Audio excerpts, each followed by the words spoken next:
This modest effort is being finally presented to the world. It was a gift of love and care that the good Lord Jesus Christ showered on a small, frightened child that had no one really to turn to in this cold and empty void that was her life on this plane of existence. I was 10 years old at the time my daddy had died in an industrial accident. My little brother was 4, and my mother was not physically or mentally able to care for herself, let alone 2 children. But she did. She kept us. She tried, and we made it. She had to work, so I had to take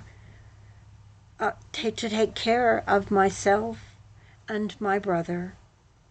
I had a friend, though. Someone was there. Jesus was there. He started sending me poems. I had to start writing them down, or I'd lose them, because I couldn't remember. So that's what I did. I made a book. Now that book and those poems I'm going to share with you. May God touch your life through the words He once gave a child. He not only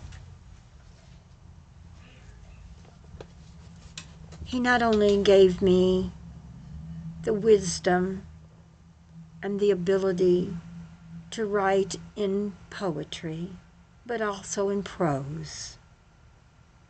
And so today, instead of doing a poem, I'm going to let you hear some prose that I wrote. It's a story.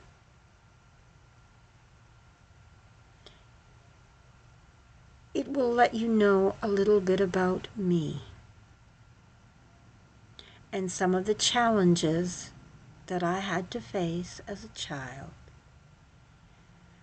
and that I'm really no different than anyone else out there who has challenges to face.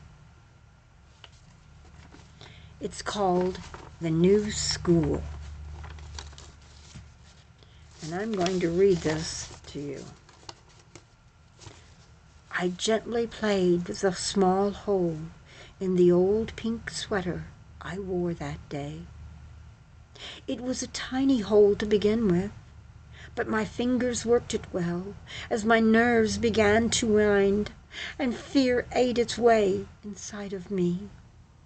In my hand I held it. I held it so tight that my fingers hurt as they pressed together. I didn't want to look at it, so I stared upward into her face, my teacher's face. Class hadn't begun, and there were several other second graders milling around her desk and asking questions as I stood waiting. Finally, she looked down at me. "Are you all right?" Her voice pounded through my being, and I could feel my heart thumping in my chest. I raised my hand quickly, and I gave her the envelope containing the note from my mother. I was so frightened. I must have done something really bad for my mother to write her a note. My throat was dry, and my hands were wet.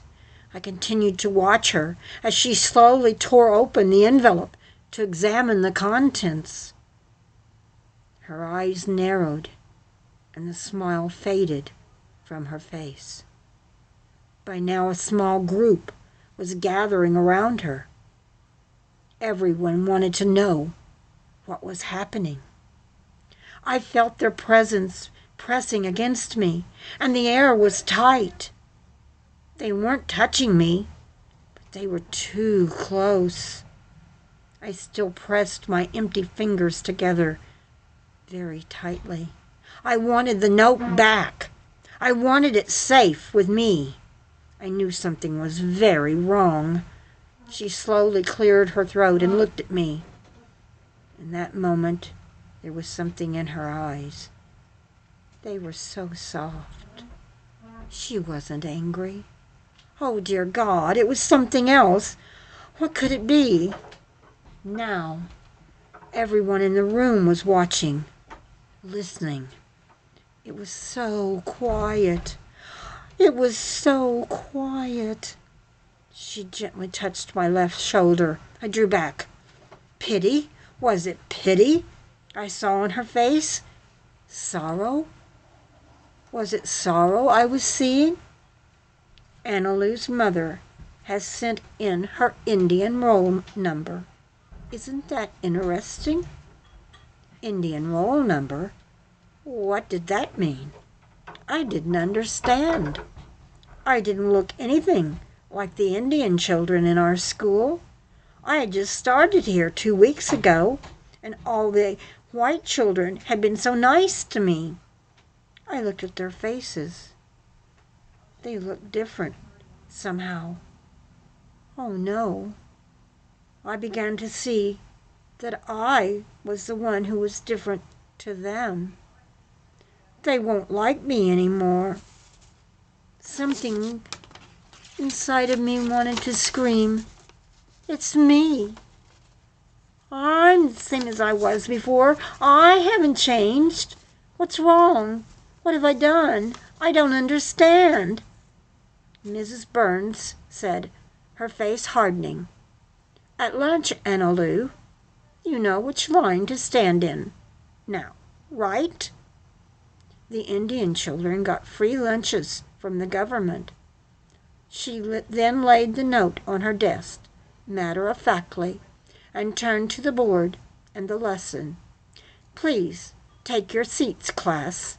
It is time to begin." I slowly began to proceed to my place. But there was such a crowd, I accidentally bumped Susie. She had been the first to befriend me, and she was the most popular girl in class. Whispering, she began, "Be careful who you're bumping, Breed. My father says you're worse than an Indian. You're nothing." I stood motionless as the others heard her words. Our eyes met.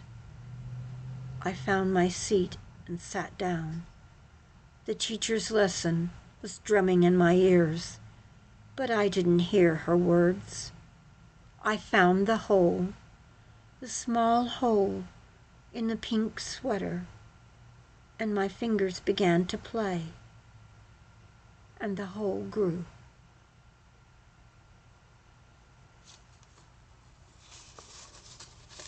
I hope you found that interesting.